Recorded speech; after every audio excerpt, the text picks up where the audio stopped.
ये जगह का नाम है मिश्रिच, राइट? मिश्रित तीर्थ। ओके गुरुजी, आपका नाम बोलिए मुझे। मैं सनातनी संत बाबा आत्म प्रकाश, अरे अरे अरे, जय श्री राम, पंचायती धर्मशाला नीमसार। जय श्री राम, जय श्री राम। ये सभी बता रहे थे महात्मा का, उसके बारे में जरा बताइए। यहाँ पर दधीच ऋषि ने तपस्या की है। दधीच जी तपस्या कर रहे थे। वृत्तासुर का बहुत आतंक था यहाँ। देवताओं की तरफ से एक वज्रास्त्र दिया गया जो कि यह भूभार उसको बर्दाश्त नहीं कर सकता था, तो उनके हाथ में दे दिया गया दधीच जी के। दधीच जी उसको लिए वर्षों तपस्या करते रहे। अंत में उन्होंने बहुत जब समय बीत गया तो उसको घोट पी गई। वृत्तासुर का आतंक बढ़ता रहा। देवताओं ने फिर बैठक की तो ऐसा समझ में आया कि अब इनकी जो अस्थियां हैं वो वज्र की हो गई। वज्र की अस्थियां जो हो गई तो देवताओं ने कहा कि अगर इनका हम पूछा कि वो अस्त्र कहाँ हमारा है, तो दधीच जी ने कहा कि उसको तो हम घोट पी गए, तो अस्त्रदान आप कीजिए, देवताओं ने कहा। तब दधीच जी ने पुनः कहा कि हम तो अभी तीर्थ यात्रा को जाना चाहते हैं। क्या देवताओं ने क्या कहा कि वो अस्त्र कहाँ हमारा है, वज्र अस्त्र जो वो था। तो ये बोले कि पी लिया। हाँ। तो कहीं फिर अस्त्रदान आप कीजिए, मतलब हड्डियों का दान पूरा। अच्छा। तो कहा हम हड्डी दान तो कर सकते हैं, अस्त्रदान कर सकते हैं, परंतु अभी हमको तीर्थ यात्रा बाकी है, तीर्थ यात्रा में जाना चाहिए। तो कहीं तीर्थ यात्रा में जाओगे तब तक तो ये सब प्रकृति को पता नहीं क्या करेगा, मानव जाति को ही नष्ट कर देगा ये। तो दधीच जी ने कहा कि बगैर तीर्थ यात्रा के अस्त्रदान मैं नहीं करूंगा। देवताओं ने अपने भूतल के जितने भी तीर्थ थे उनको आवाहन करके यहीं पर स्थापित किया उनके लिए और उनको प्रतीक रूप में स्थापित जब कर दिया तो दधीच जी ने उसमें स्नान की और जो जल बचा वो यहाँ पर मिश्रित करके मिश्रित तीर्थ में डाल दिया गया। इसका नाम मिश्रित तीर्थ इसलिए पड़ा। फिर अस्त्रदान गौओं को नमक लगा करके अपने शरीर में चटा दिया। तब वो पूरी हड्डी का अस्थिपंजर जो था वो दान कर दिया दधीच जी ने, और अपना शरीर गायों से चटा दिया। अपने शरीर गायों से चटा दिया, गौओं को चटा दिया, अस्थिपंजर रह गया और दान कर दिया। उसी से वृत्तासुर का वध हुआ। सभी तीर्थों का जल मिश्रित करके इसमें डाला गया, इसलिए इसका मिश्रित तीर्थ नाम पड़ा। अच्छा। तो ये दधीच जी का मंदिर भी है? हाँ, दधीच जी का मंदिर है। दधीच कुंड उसका नाम ही है। अच्छा। मिश्रित तीर्थ का स्थल तीर्थ स्थल है, वो मिश्रित तीर्थ है, और कुंड जो है वो दधीच कुंड ही उसको कहते हैं। अच्छा। हाँ, बहुत धन्यवाद। और बहुत बढ़िया मंदिर, उनकी समाधि वगैरह बनी है। दानियों में सबसे शिव दधीच हरिचंद नरेशु, उनमें से दधीच जी का नाम अस्त्र जब गायों से चटा दिया, हड्डी रह गई, वो दान कर दिया। इससे बड़ा दानी कौन होगा? सबसे वरिष्ठ दानी इस भूतल पर हुए हैं तो दधीच जी। उन्हीं की ये तपस्थली है। परिक्रमा 5 दिन है। और क्या है इधर मिश्रिच में? नैमिषारण्य है। मिश्रिच में ये की मिश्रित में एक ही है। और ये परिक्रमा में आता है? परिक्रमा अंदर आता है, परिक्रमा में समापन यहीं होता है। अच्छा। नैमिषारण्य में क्या है? नैमिषारण्य में सबसे बड़ी तीर्थ बर नैमिष विख्याता, अति पुनीत साधक सिद्धिदाता, साधकों को सिद्धि प्राप्त करने का स्थान वहाँ पर बहुत बड़ा रमणीक है। आज से नहीं, मनु शत्रुपा तपस्थली वहाँ मनु ने तपस्या की है। बरबस राज सुतः तिन दीन्हा, नार समेत गवन बन कीन्हा, चले आए। तो तपस्या का फल उनको मिला। विष्णु भगवान वहाँ पर अवतरित हुए। उन्होंने कहा वर मांग लो, तो कहीं तुम्हारा जैसा वर हमको लड़का चाहिए। मनु शत्रुपा ने कहा। तो दशरथ कौशल्या तह भयो, तब भगवान राम का अवतार हुआ वहाँ। और मनु ने कहा ब्रह्मा से कि हम तपस्या कहाँ करें, कौन सी स्थल है भूतल पर? तो उन्होंने विष्णु भगवान ने एक चक्र चलाया। चक्र जाकर के नैमिषारण्य में उसकी नेम शीर्ण हो गई, ठंडी हो गई, वहाँ पर गिरी। तो जहाँ पर चक्र तीर्थ है वहाँ पर चक्र तीर्थ पर स्थान वही वहीं पर तपस्या की। मनु शतरूपा तपस्थली वहीं पर है और तपस्या का फल उनको मिला। हजारों वर्षों तक खड़े खड़े तपस्या की मनु शतरूपा ने, उनका वहाँ पर स्थान बना हुआ। और कब इनका पुत्र बने? दशरथ कौशल्या, फिर मनु शतरूपा के बाद दशरथ और कौशल्या वो हुए। भगवान राम अवतरित, कहीं तुम्हारा सुख चाहिए तो वो कहीं हमारा हमें अवतरित हुई, तब भगवान राम वहाँ अवतरित हुए। वाह। और क्या है उधर? और वहाँ ये है, ये भूतल जो बना है अपना, उसका सबका केंद्र नैमिषारण्य है।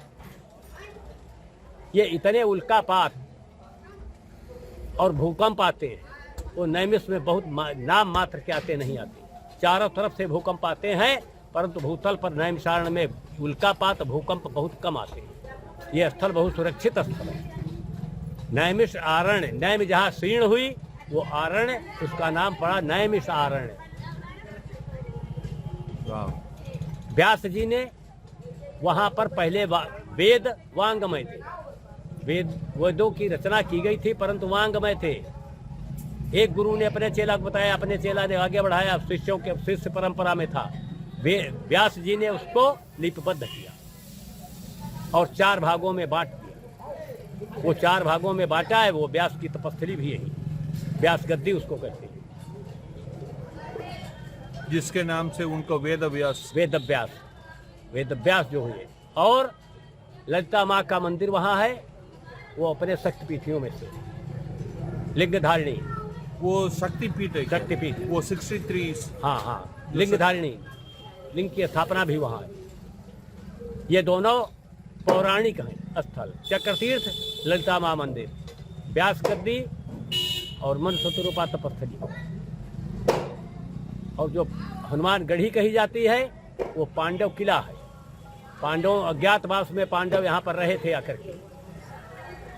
पांडव किला है, उसके कंकड़ युग की ईंट का थोड़ा सा हिस्सा अब भी मौजूद है वहाँ। उसी पर हनुमान गढ़ी बना दी गई है, वो पांडव किला है।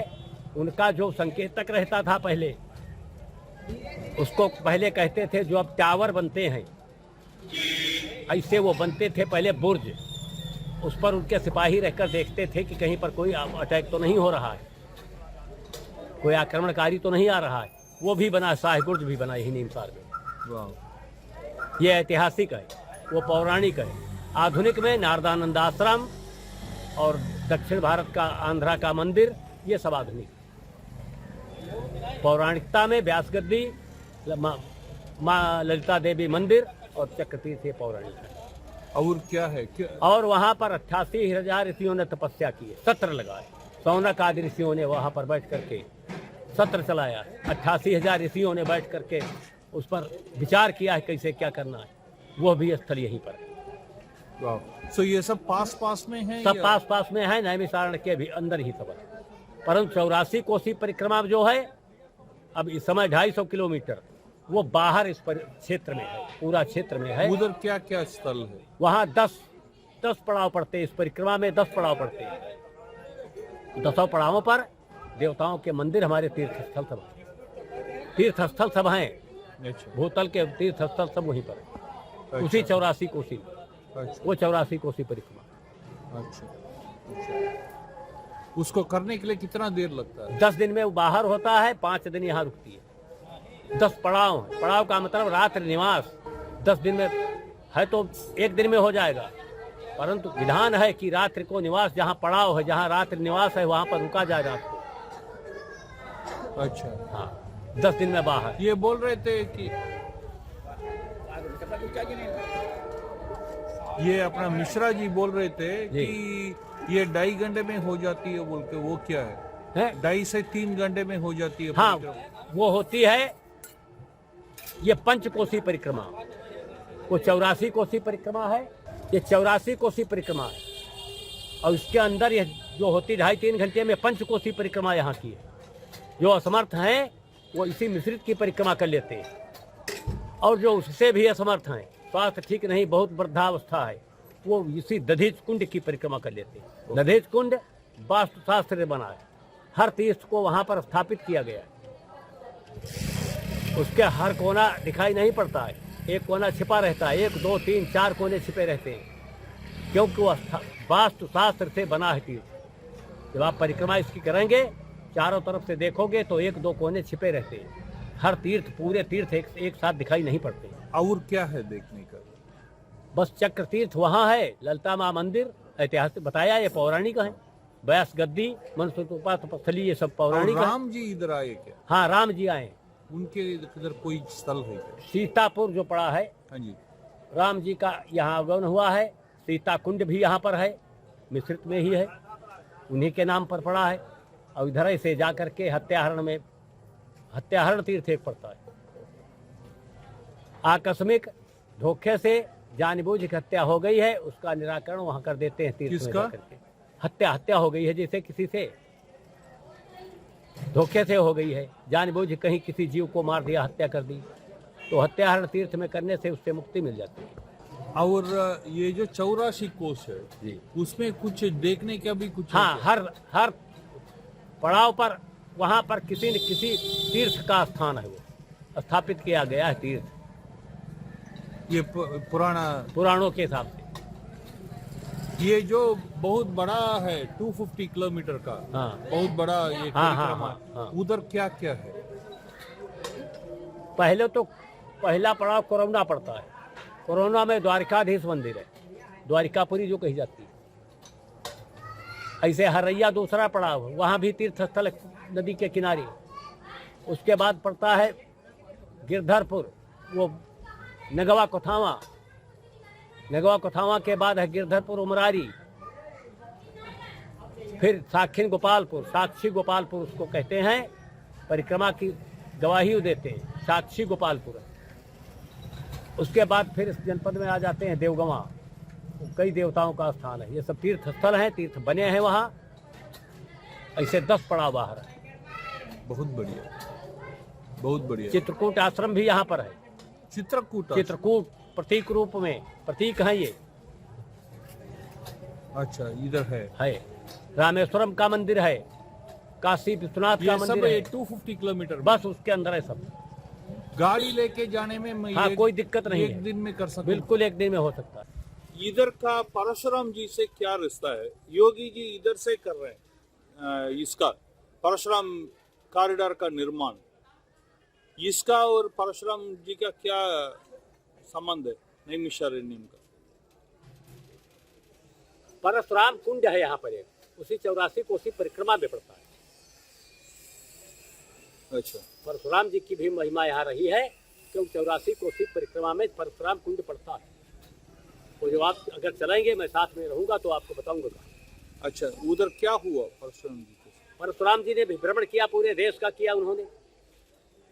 आपके यहाँ गोवा में गए हैं, जब केरल में भी थे। केरल में भी गए थे। परशुराम जी ने गोवा के जो ब्राह्मण है, परशुराम जी की देन है। हम अभी पार्ट 1 रह रहे हैं, परशुराम जी का डॉक्यूमेंट्री कर रहे हैं, पार्ट 1, और दूसरा लेंगे नेक्स्ट ईयर। वो पूरा केरल में कवर करने वाले हैं, अरुणाचल प्रदेश कवर करने वाले हैं। देश के लिए, समाज के लिए और हमारे सनातन धर्म के लिए बहुत कुछ आप कर रहे हैं। आपको बहुत बहुत धन्यवाद। और योगी जी ये जो काम कर रहे हैं, परशुराम जी का कॉरिडोर बना रहे हैं, इसके बारे में आप योगी जी को क्या बोलना चाहेंगे? योगी जी को क्या हम बोले? योगी जी को तो हम जब छात्र थे तब से हम उस आश्रम से जुड़े हुए हैं, और मैं इनको बहुत भली भांति जानता हूँ। ये हमारे सनातन धर्म के रक्षा की आश्रम जो रहा है। जो अवैधनाथ जी थे, जब मैं प्रणाम करने वहाँ जाता था तो पास बैठा लिख बात करते थे। ये छात्र थे हमारे योगी जी। बहुत कुछ योगी जी ने हमारे सनातन धर्म के लिए, हमारे राष्ट्र के लिए, हमारे देश के लिए जो किया है, वो वर्णन करने योग्य नहीं। वाह, बढ़िया, बहुत धन्यवाद। हरे कृष्णा।